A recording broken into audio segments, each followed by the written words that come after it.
Olá, eu sou o Thiago Gil, sou advogado especialista em Direito Previdenciário e Aposentadorias no INSS. Nesse vídeo eu vou falar sobre o atendimento aqui do escritório do cliente previdenciário que pretende dar entrada na aposentadoria. Como é que funciona quando o cliente chega aqui no escritório e conta o seu caso para a gente? De início, nós fazemos o acolhimento desse cliente, que tem um caso de aposentadoria que se aproxima, por exemplo. Aqui no nosso escritório, os clientes chegam pela internet ou por indicação de algum outro cliente, né, que nos traz esse cliente, esse contato, e é a grande parte desses clientes que chegam por indicação. Bem, dentro da gestão do nosso tempo, nós fazemos um dia voltado para os atendimentos, e quando o cliente nos liga, nós já fazemos o preenchimento da ficha cadastral, que fica no nosso sistema eletrônico, que é totalmente seguro. E para essa ficha, o mais importante é que o cliente já tenha cadastrado a sua senha do Meu INSS, que é a senha .gov atualmente, né? É através dela que nós vamos acessar o site do Meu INSS. E daí vai ser possível fazer a análise do CNIS, que é o Cadastro Nacional de Informações Sociais, que é o documento mais importante, né, porque é através deste documento que o servidor do INSS vai se basear para conceder a aposentadoria. Na verdade, ele se baseia nesse documento para conceder qualquer tipo de benefício. Ele avalia qualidade de segurado, carência, para saber se é possível a concessão, além da idade e outros requisitos, né? Esse documento é nada mais do que o extrato previdenciário em que constam as informações de toda a vida contributiva do cliente, do segurado. Geralmente, no momento do agendamento, né, da consulta, nós pedimos os documentos e o cliente já nos traz toda a documentação principal que é necessária para fazer a análise, como RG, CPF, comprovante de residência atualizado, a própria senha do meu INSS, conforme eu falei, a senha .gov, né? Caso ele não tenha trazido antes, ele nos traz no momento do atendimento. As carteiras de trabalho, né? Os carnês de contribuição, que tem as guias de recolhimento, além de outros documentos, né? Como a CTC, que é a certidão de tempo de contribuição de outro regime, se ele já foi servidor público, por exemplo. Sentenças de processos trabalhistas, para que a gente possa fazer a verbação no CNIS para vínculos que não foram registrados no INSS.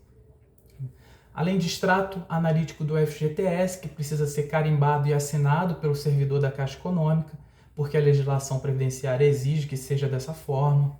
Além de contra-cheques e recibos de pagamento, contrato individual de trabalho, protocolo ou cartas do INSS de requerimentos anteriores, prova de exercício de atividade especial sujeita a agente nocivo, agentes insalubres, que são os formulários, né, como o PPP, DSS 8030, o DIRBEM 8030, o LTCAT, etc.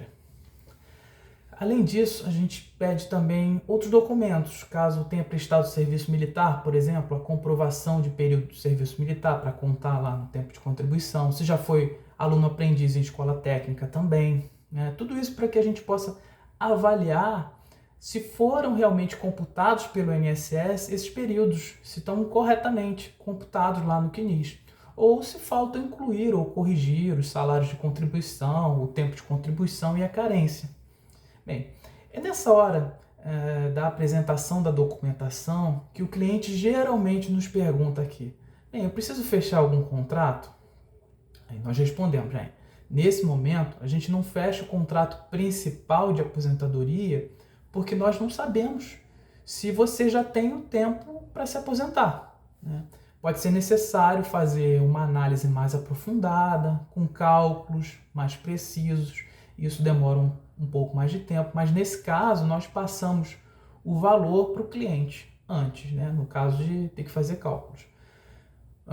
Mas o contrato principal ainda nós não fechamos, né? Com a documentação em mãos, nós fazemos a contagem do tempo, né? Comparando principalmente a carteira de trabalho com o CNIS. Depois disso, nós fazemos o agendamento de retorno do cliente, o retorno aqui no escritório. E aí apresentamos a estratégia eficaz para o caso dele. E por que existe essa estratégia? Porque nós temos acesso, pelo meu INSS, à simulação de tempo de contribuição que o próprio INSS fez. os dados que constam lá no próprio INSS. E esses dados contêm muitos erros passíveis de correção.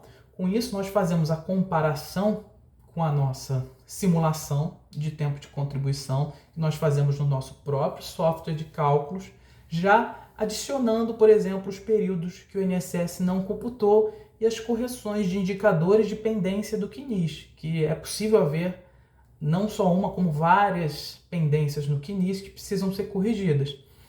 E a gente faz isso pela análise documental, a gente avalia se é possível ou não. Isso porque após essa análise de documentos, nós já sabemos ou não se é possível adicionar tempo de contribuição e corrigir pendências que prejudicam a contagem ou fazem a aposentadoria cair em exigência. O que é cair em exigência? É quando você dá a entrada no processo administrativo e o servidor do INSS verifica que está faltando alguma documentação para corrigir justamente os indicadores de pendência que ele está vendo lá no CNIS. Então, nós tentamos aqui sempre melhorar a situação do cliente, ou seja, quanto mais tempo de contribuição nós conseguimos até a data da reforma da Previdência, por exemplo, melhor será o benefício, porque temos a opção de trabalhar com direito adquirido ou com uma regra de transição mais vantajosa. Todos sabemos que a reforma da Previdência prejudicou bastante os direitos do contribuinte, daquele que já vinha contribuindo para a Previdência Social. Então, depois disso, depois dessa análise toda, nós chegamos a uma fase em que o cliente às vezes vem e me pergunta, por exemplo, Dr. Tiago, quais são as estratégias para aumentar esse meu tempo de contribuição? Aí eu respondo que temos várias. Eu vou citar aqui algumas das principais, que inclusive eu já até falei por conta dos documentos. Por exemplo, o enquadramento de atividade especial, para quem trabalhou com agente nocivo à saúde, com insalubridade. Lembrando que só é possível fazer a conversão do tempo especial em comum até a data da reforma da Previdência. Então, eu preciso estar com a documentação certinha para poder ter mais tempo de contribuição aí. Outra estratégia são os períodos rurais. Por exemplo, se o cliente tem uma documentação como certidões, comprovantes de recibos de pagamento de produtor rural, matrícula de propriedade rural e etc. Uma série de documentos que temos na legislação previdenciária que é possível nós colocarmos esse tempo rural. Outra estratégia são os períodos em gozo de benefício por incapacidade. Aí, muito importante, se você recebeu auxílio-doença e esse auxílio-doença foi intercalado com contribuições, ou seja, você já vinha contribuindo antes e voltou a contribuir depois, seja a empresa que você voltou a trabalhar, seja você por conta própria como contribuinte individual, então é possível contar o tempo de contribuição do auxílio-doença nesses casos. O INSS, infelizmente, tem desconsiderado esse período, mas administrativamente nós podemos corrigir isso, apontando lá para o servidor no processo, na petição, o que nós fazemos, onde é que está o erro. Outra estratégia é complementar os salários de contribuição que foram recolhidos abaixo do valor mínimo, abaixo do salário mínimo. Depois da reforma da Previdência, essas contribuições não contam para nada se forem recolhidas abaixo do salário mínimo. Daí é necessário complementar, ou fazer o agrupamento, ou usar o valor excedente de outros períodos. Mas tudo isso a gente comunica, a gente fala para o cliente se ele quer ou não quer, e as vantagens.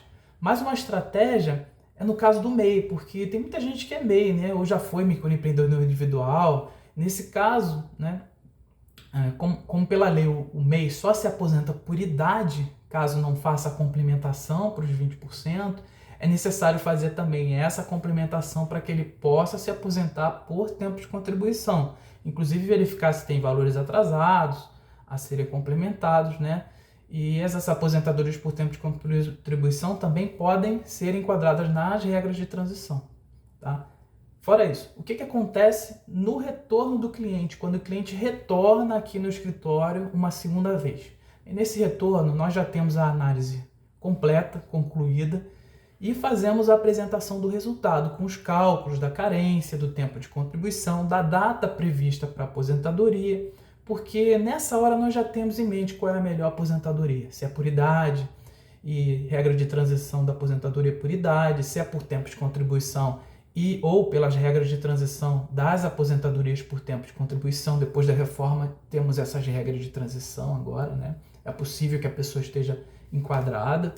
Além disso, nós já temos o valor da renda mensal inicial que o segurado vai receber. A gente pode informar isso e passar para ele, e ele, às vezes, escolher o melhor tipo de aposentadoria. Não, esperar para aposentar um pouquinho mais tarde, tá?